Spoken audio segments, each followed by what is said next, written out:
Hey there, how are we all doing today? Today we're going to be unboxing another special Seiko watch. As you can tell by the white box, this is the spb159, and this is one of the new Alpinists to come out back of the fall 2020.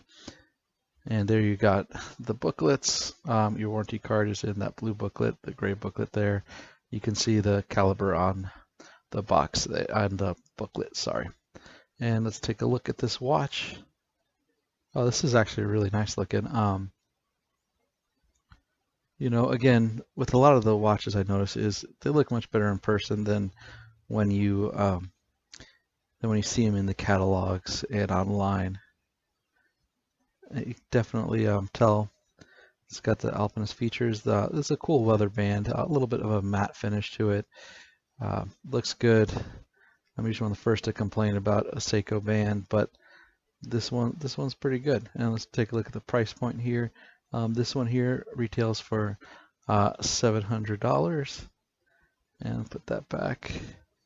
And this is an interesting look. It's a black dial, but it's like a gradient black, so it's got a lot of gray in the watch. So you got the blackish gray straps and the gray gradient dial. Yes, there we go. Tongue twister there. Now you look at it, this is clearly an Alpinist. This is different than the ones that we're used to seeing because it doesn't have that inner compass ring. And people are thinking, hey, this is a new modern take on the Alpinist.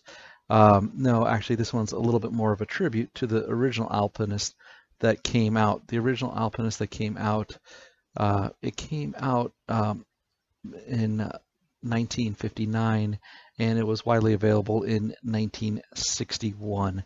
Now, the Alpinist was known as the Alpinist Laurel, so the Laurel, Seiko Laurel, and it's pretty cool.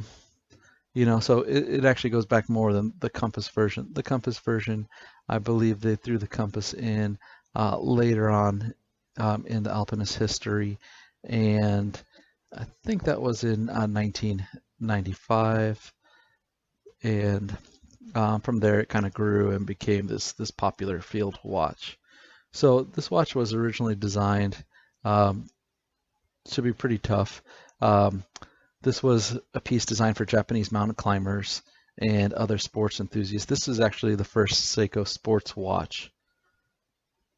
So